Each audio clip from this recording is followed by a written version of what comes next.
बिस्मिल्लाहिर्रहमानिर्रहीम। स्टूडेंट्स आज का जो हमारा टॉपिक है ये हमने एस्केप वेलोसिटी जो है इसको डिस्कस करना है।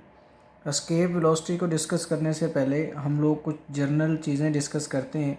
इनमें सबसे पहले हम ये कंसिडर करते हैं कि ये हमारे पास अर्थ है जी, और ये अर्थ का सेंटर है और ये सरफेस ऑफ द अर्थ है।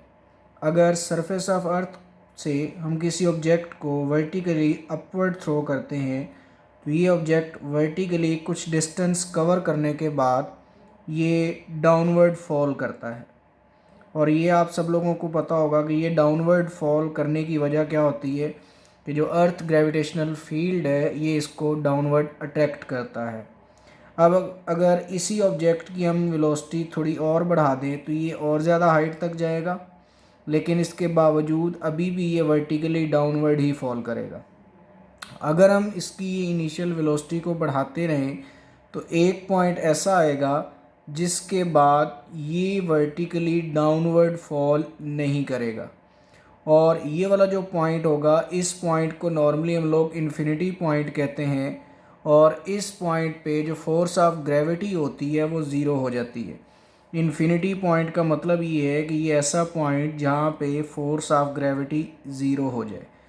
तो एक ऑब्जेक्ट को अगर हम सरफेस ऑफ अर्थ से वर्टिकली अपवर्ड थ्रो करते हैं तो इसको इस वाले पॉइंट से बाहर जाने के लिए जितनी इनिशियल वेलोसिटी रिक्वायर्ड होगी इस वेलोसिटी को हम लोग एस्केप वेलोसिटी कहते हैं। एस्केप का मतलब होता है फ़रार हो जाना, बच जाना, निकल जाना।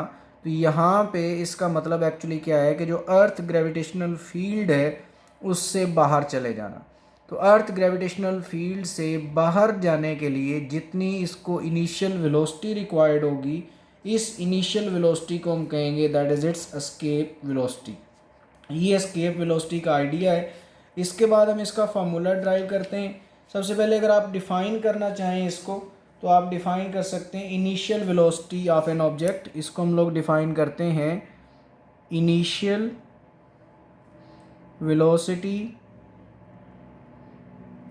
of an object to go out of earth gravitational field, to go out of earth gravitational field, that initial velocity is called escape velocity। अब इसको हम लोग डिफ़ाइन करते हैं। हमें पता है कि जो काइनेटिक एनर्जी होती है इसका जो फार्मूला है kinetic energy that is equal to 1/2 mv² होता है।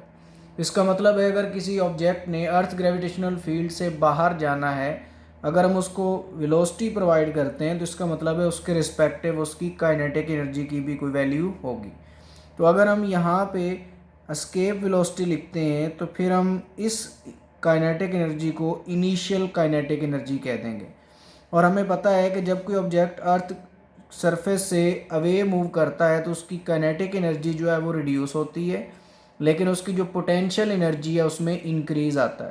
तो इसका मतलब है जब हम ऑब्जेक्ट को अर्थ सरफेस से वर्टिकली अपवर्ड थ्रो करेंगे तो उसकी काइनेटिक एनर्जी रिड्यूस हो रही होगी, लेकिन उसकी पोटेंशियल एनर्जी जो है वो इंक्रीज़ करती है। और इस पॉइंट तक लेके जाने के लिए जिसको हम लोग इन्फिनिटी पॉइंट कहते हैं, जो पोटेंशियल एनर्जी रिक्वायर्ड होती है उसको हम लोग एब्सोल्यूट ग्रेविटेशनल पोटेंशियल एनर्जी कहते हैं, जो कि इससे प्रीवियस टॉपिक में हमने पढ़ी है। और उसका फार्मूला क्या होता है that is equal to -gmm/r। और यहाँ पे कैपिटल M जो है ये मास ऑफ द अर्थ है और स्मॉल m जो है ये मास ऑफ दैट ऑब्जेक्ट है। अब इसको हम ये कह सकते हैं कि बाय वर्क एनर्जी प्रिंसिपल जो चेंज इन काइनेटिक एनर्जी है that should be equal to change in its potential energy. और पोटेंशियल एनर्जी का मतलब होगा एब्सोल्यूट पोटेंशियल एनर्जी। अब अगर हम चेंज इन काइनेटिक एनर्जी की बात करें तो जो initial amount of kinetic energy है वो एस्केप वेलोसिटी है, और मैक्सिमम पॉइंट पे वेलोसिटी जो है वो उसकी ज़ीरो हो जाएगी। तो जो पोटेंशियल एनर्जी है, अब अगर हम इनिशियल पोटेंशियल एनर्जी की बात करें तो जो सरफेस ऑफ अर्थ पे उसकी पोटेंशियल एनर्जी है उसकी जो वैल्यू है वो 0 है। और जब वो अर्थ ग्रेविटेशनल फील्ड से बाहर चला जाता है तो वहाँ पे जो उसकी वैल्यू होती है वो -Gmm/r होती है। अब अगर इसको हम रीअरेंज करें तो स्मॉल m से ये वाला स्मॉल m कैंसिल हो जाएगा, यहाँ पे बच जाएगा 1/2 v एस्केप वेलोसिटी का स्क्वायर इज इक्वल टू, ये माइनस माइनस जो है ये रिड्यूस होके प्लस हो जाएगा और बाकी बच जाएगा कैपिटल G कैपिटल M/r। अब क्योंकि हमने यहाँ से एस्केप वेलोसिटी का फार्मूला फाइंड आउट करना है तो हम यहाँ से लिख सकते हैं v escape square is equal to 2 times of Gm/r और सिंगल वैल्यू के लिए हम बोथ साइड्स पे स्क्वायर रूट कर लेते हैं तो ये बन जाएगा 2Gm/r स्क्वायर रूट। तो यहाँ से ये पता चला कि जो एस्केप वेलोसिटी है that is equal to product of gravitational acceleration gravitational constant mass of the earth and divided by r।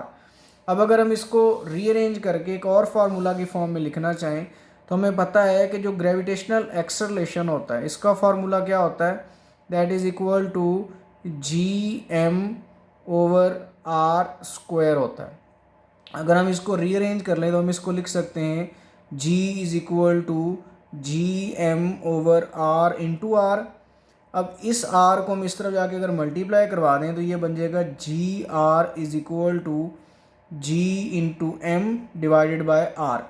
अब ये वाली जो वैल्यू है Gr की, अगर हम इसको एस्केप वेलोसिटी के फार्मूला में रिप्लेस करवा दें यहाँ पे तो हमारे पास ये जो एस्केप वेलोसिटी का फार्मूला है ये बन जाएगा 2Gr स्क्वायर रूट।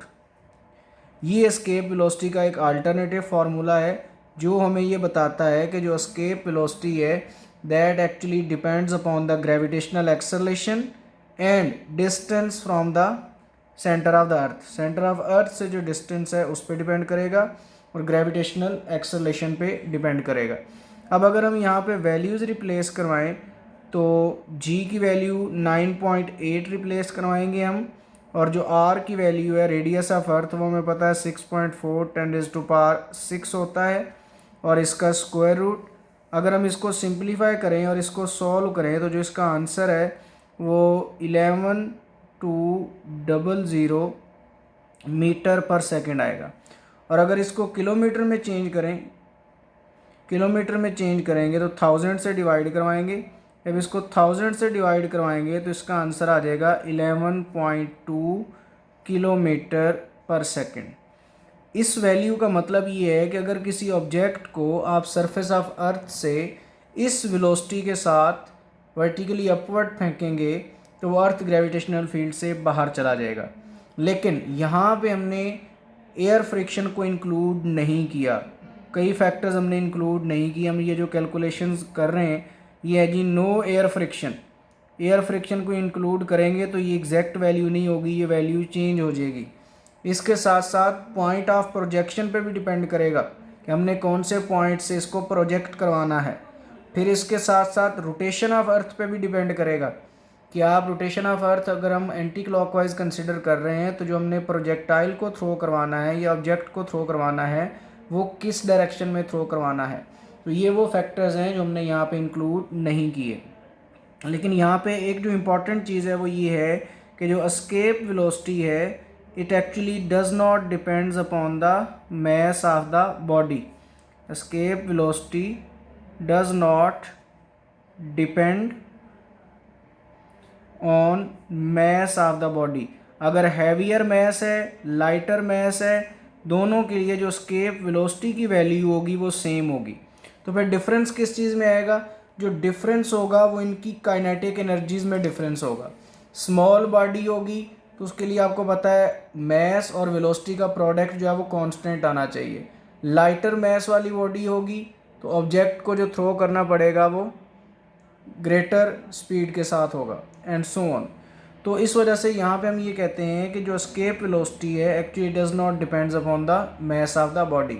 ये एस्केप वेलोसिटी वाला टॉपिक था और ये जो है ये इसकी कैलकुलेशंस थी। इसके साथ साथ एक चीज़ मैं और बता दूँ कि ये जो एस्केप वेलोसिटी है ये प्लैनेट टू प्लैनेट वेरी करती है।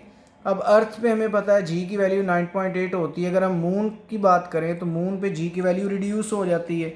तो अगर बात की जाए कि एस्केप वेलोसिटी मून पे ज़्यादा होगी या अर्थ पे ज़्यादा होगी, एक ही ऑब्जेक्ट जिसका मैस सेम है, अगर आप उसको अर्थ पे थ्रो करवाते हैं तो उसके लिए एस्केप वेलोसिटी ज़्यादा होगी, या मून पे थ्रो करवाते हैं तो उसके लिए ज़्यादा होगी। तो एस्केप वेलोसिटी जो है वो डायरेक्टली प्रोपोर्शनल है वैल्यू ऑफ जी। तो जहाँ पे अर्थ ग्रेविटेशनल फील्ड ज़्यादा होगा, ग्रेविटेशनल एक्सेलरेशन ज़्यादा होगा, वहाँ पे जो है वो एस्केप वेलोसिटी की वैल्यू भी ज़्यादा होगी। इसका मतलब है v for earth is greater than v for moon, और इस v का मतलब है एस्केप वेलोसिटी। तो इस तरह करके कई शॉर्ट क्वेश्चंस जो हैं और MCQs जो हैं वो यहाँ से आप कर सकते हैं, जो आपको आने चाहिए।